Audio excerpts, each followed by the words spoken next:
parang natural beauty nito. Na ibig sabihin eh, talagang napaka-distinta.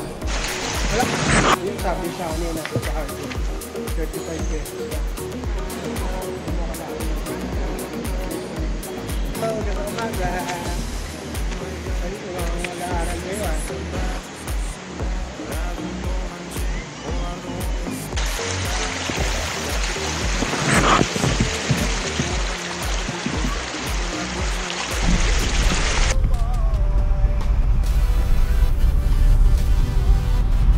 Guys, kamusta mga kalayas? Ngayon, medyo matagal tayo bago nag-vlog ulit, no?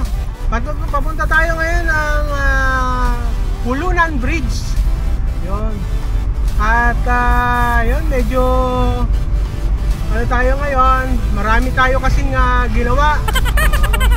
Bali, lumipat na tayo dito sa 13 Martires.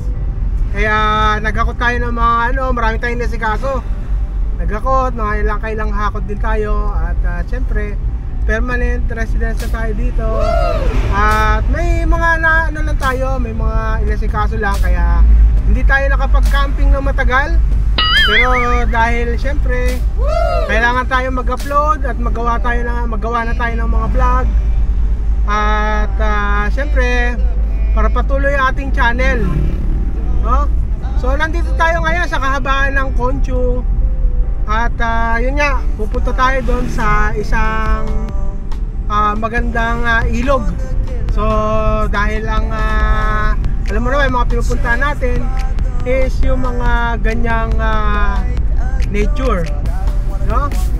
So titingnan natin yung bridge dito. Since ayun nga, matagal na rin tayo at hindi nakapasyal at mag-vlog ng katulad ng ginagawa natin ngayon. At syempre, yun nga, dapat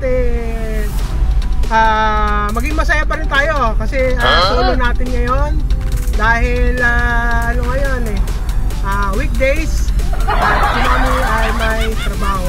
Mamaya papakita ko sa inyo kung saan yung pwedeng pumarada.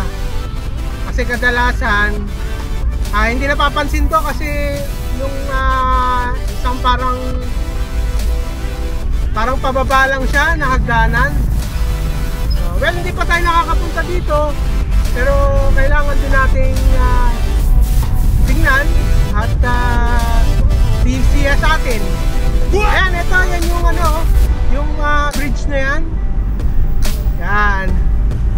Yung bridge na yan ay may pababa dyan. Sana okay pa rin. Sabi parang may mga resort yan. Yung na to, yung tulay na to. So yan, yung may yung pababa na yan, sana hindi sarado. Yan, may mga tindahan na to. Then tingnan natin, may pay parking dito. Hindi ko alam kung magkano ang parking.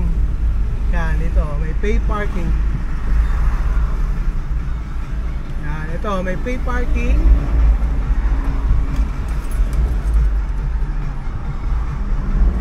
Medyo hindi yung parking dito. Ayaw, di ma.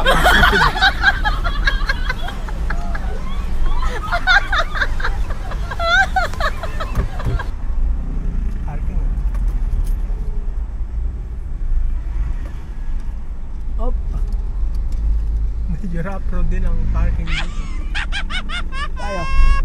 Dito tayo banda sa malilim para mamaya pagka uminit hindi tayo makainitan. Ayan, nandito na tayo. Bababa na tayo para makita natin yung ganda ng view rito. Ayan, dito yan sa may yan sa may parking. Dinaanan naman natin.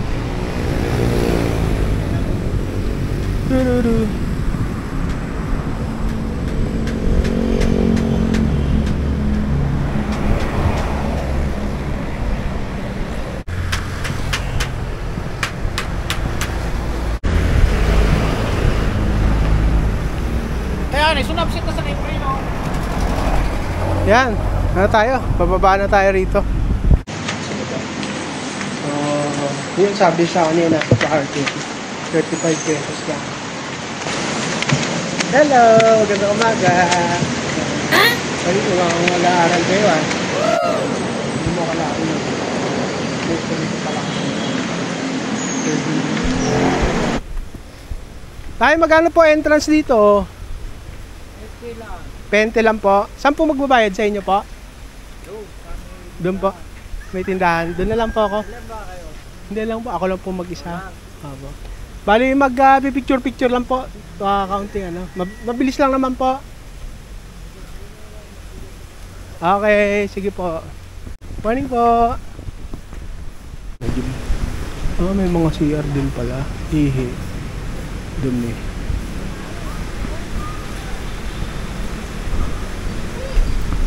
Boss, good morning po. Saan po magbabayad? Kayo po. Ako lang po mag-isa. Ay, Tampisaw lang po siguro. Wala kang 20 po. Pagbalik ko po pwede. Salamat po. Oh, may mga ano din sila. May mga cottage na. Tapos yun, oh. Meron din silang mga ano, parang salbabida.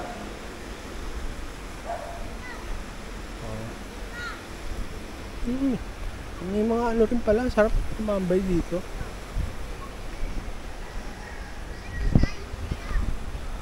Wala tayong dalang drone ngayon. Kaya magpapalipad ng drone. Hello!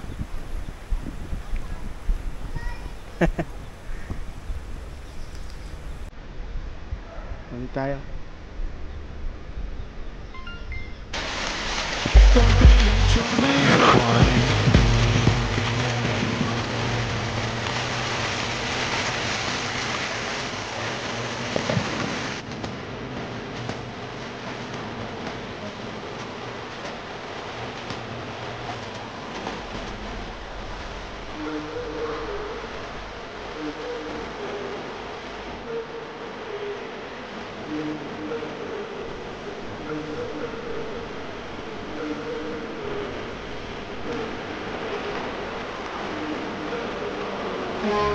Tingnan guys, ito yung parang natural beauty nitong ano, na ibig sabihin talagang napaka-pristine pa.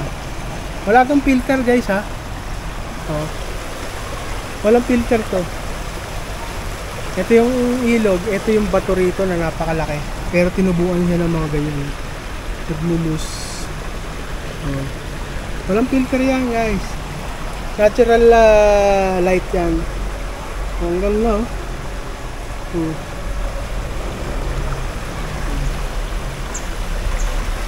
Tapos meron kang ganyan na kulay na mga alam ko hindi pako to kasi malamang may pako dito. Parang pako siya. Ang ganda Nakita ko kanina parang buong buo yung ano. Nilapitan mo, kakaiba siya.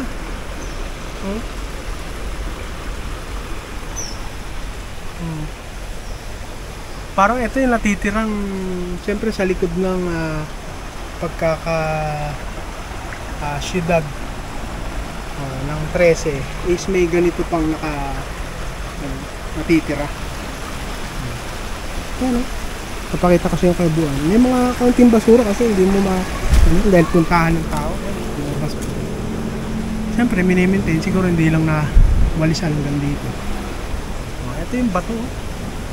Yung bato yan guys, na natubuan ng ganyan. Tapos ito yung parang pako.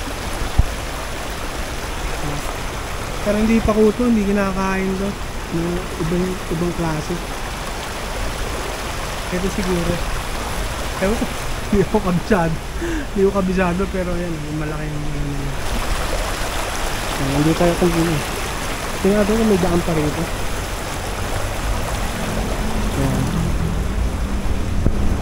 May ano na dito, may ahas pa. Pero ano, wala na yan, tibulabog na to.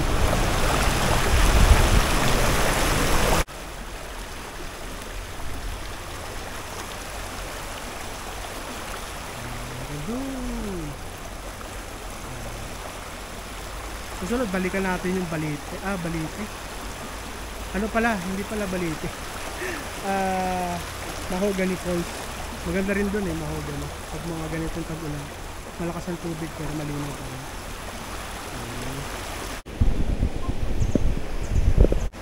Madulas, ingat-ingat.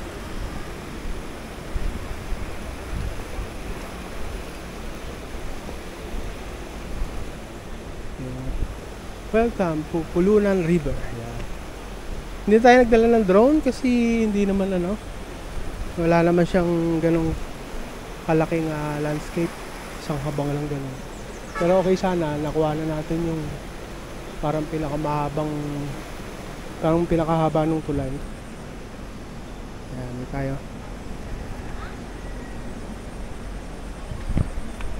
Shoutout po sa ating mga 6,000 followers, mga subscribers, and sa YouTube, sa TikTok, tsaka sa ating Facebook page na Layasero Adventure. Ito siya. May mga nga lang dito. May mga ibang cottage, saka yung tawag to, yung mga locals dito.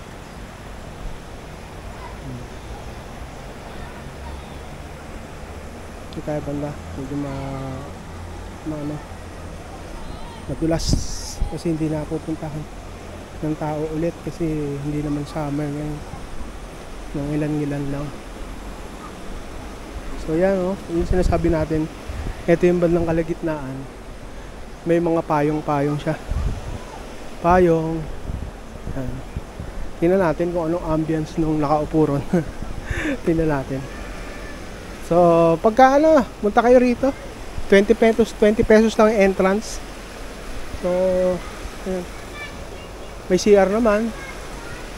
At sigurado ako may changing rito, area. Yan, CR, pwede. At makakapagpalit kayo, lalo na sa mga babae. Punta tayo rito. Upo tayo ng saglit dito para maranasan natin yung ambience na nakaupo man lang. Si Mingming nandito. Tempted by a stranger's touch, waking up from it. Dito na tayo. Nagpaalam na tayo kay Sir at nagbayad na tayo ng 20 pesos yan. Ayan sila. Yan. Siyempre, rainy season ngayon.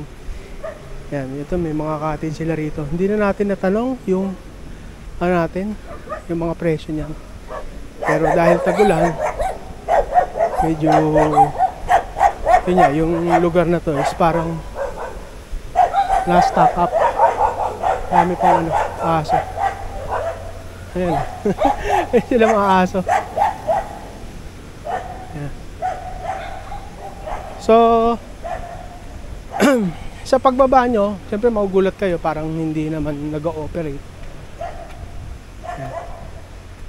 Kasi makakita kayo ng parang bahay na tagpi-tagpi, which is mga locals yun. Sila yung nag-maintain at naglilinis dito. Siyempre kailangan nila ng mag-alaga din ng mga pet, like ayan. So yun, kailangan din nila maglaba kasi araw-araw sila nagbibihis. So wag kayong madidismaya na parang hindi nag-ooperate itong parang ano ba tawag to? Pasyalan. So doon naman sa dulo, hindi nyo mararamdaman na may ganitong mga parang bahay-bahay. So makakakuha pa rin kayo ng clips. Yan. Na maganda pa rin naman. Tuwing Sunday daw sila na nagkakaroon ng medyo madami-dami na tao dito.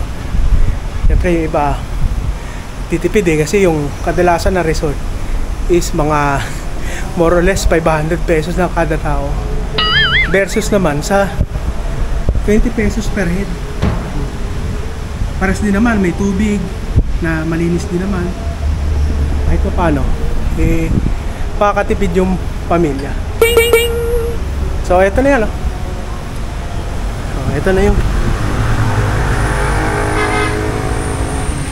may lagusan, gilid na ng kalsada yan.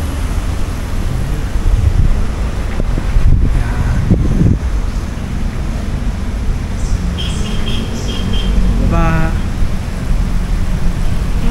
dalawang aho na lang, tatlo. Ayan guys, may mini falls galing dun sa kanal. Oh, ang ganda pa pag medyo malakas-lakas ang ulan yan, maganda. Para ding nasa tunay na falls. Tayo. Meron parang metro din sila ng tubig.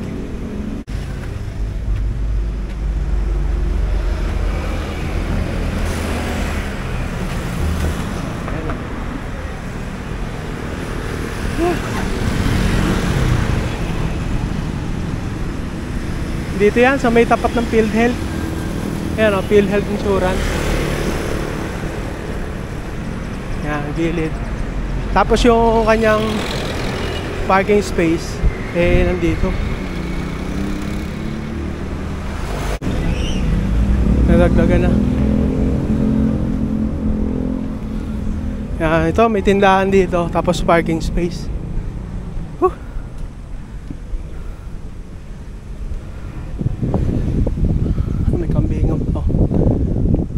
Ayan, sa baba niyan eh, river na. Ayan, ilog na yan, pababa kaya lang patirik. Walang entrance dyan. Ito na, dito na tayo guys.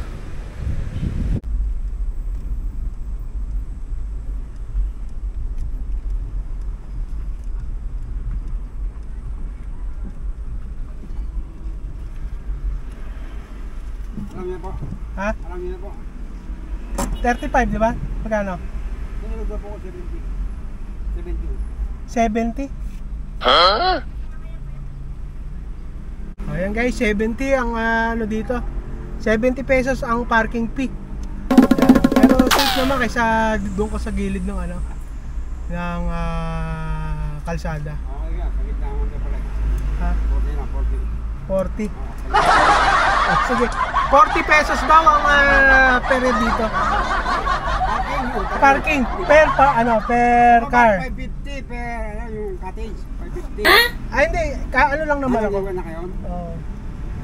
Hindi, 20 pesos lang ang ano, 'di ba? Ang head. Per head. Oo. Kung apat lang ngayon, pero kung magka-cottage kayo, marami. 550. Pag maramihan, 550. 550 per person. Okay. Cottage mo. Eh paano kung ano lang, ako lang mag-isa? 20 lang. Tabi-tabi lang kayo. Wala nang cottage. Wala nang cottage, parang ano lang, no? Parang sightseeing lang. Parang gano'n.